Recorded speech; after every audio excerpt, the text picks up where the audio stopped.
Net तुम्हाला 600 कोटी रुपये द्यावे लागतात प्रत्येक महिन्याला। तुम्ही सभागृहात जेव्हा आकडे सांगताय आम्हाला हक्कभंग आणावा लागेल तुमच्यावरती। हे चुकीचे आकडे सभागृहात तुम्ही सांगताय, ते कोणतरी चिठ्ठ्या लिहून देताय आणि तुम्ही वाचताय। आणि त्यांनी त्या लेखी उत्तरामध्ये लिहिलेलं आहे की 4500 कोटी रुपये साधारण आमचं देणं लागतंय एसटी कर्मचाऱ्यांचं, आणि आम्ही 6 महिन्यात ते देण्याचा प्रयत्न करू। म्हणून भाई जगताप यांनी एक प्रश्न विचारला की आपण बजेटरी प्रोव्हिजन किती केलेली आहे। आता 4500 कोटी रुपये 6 महिन्यात द्यायचे आहेत। बजेटरी प्रोव्हिजन आहे आपली 2000 आणि वरती काहीतरी समथिंग, बरोबर आहे।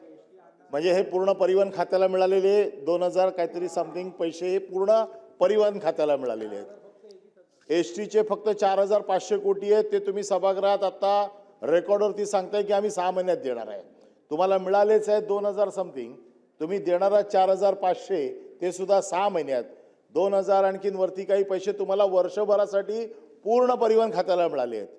म्हणजे तुम्ही सभागृहातल्या सदस्यांच्या डोळ्याला पाणी लावता असं माझं म्हणणं आहे।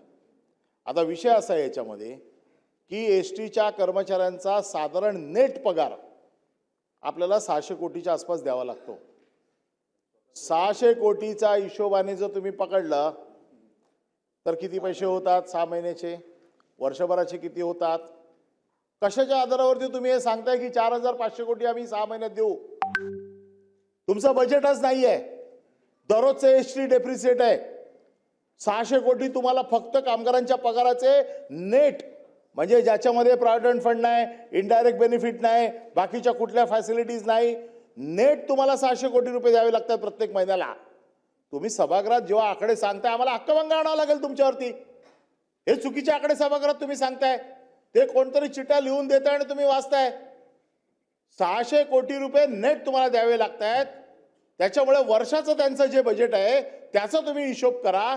4500 कोटी रुपये तुम्ही देताय म्हणताय 6 महिन्यामध्ये, तुम्हाला महिन्याला डेप्रिसिएट आहे, आणि त्या डेप्रिसिएट होण्यासाठी जी काय मागच्या वेळेला मागणी केली होती तिथे थोर नेते बसलेले आहेत पाठीमागे, आणि त्यांचे दुसरे नेते खालच्या सभागृहात गेलेत।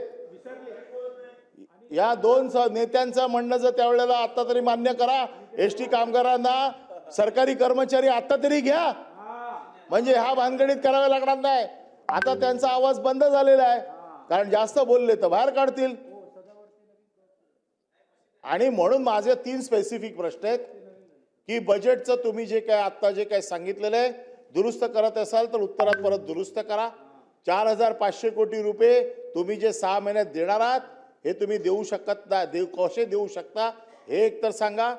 दुसरा विषय असा आहे की याच्यामध्ये कामगारांची जे काय प्रॉव्हिडंट फंड आहेत, मागच्या वेळेला देखील या सभागृहात हा विषय फार गंभीरपणे घेतला गेला होता की प्रॉव्हिडंट फंड तुम्हाला प्रॉव्हिडंट फंड आणि ग्रॅच्युटी कुठल्याही परिस्थितीत तुम्ही ठेवू शकत नाही। आता ह्या परिस्थितीमध्ये प्रॉव्हिडंट फंडचं किती देणं बाकी आहे, आणि जर प्रॉव्हिडंट फंड कापून जर त्यांचा दिलेला नसेल तर मॅनेजिंग डायरेक्टर वरती गुन्हा नोंदवला जातो।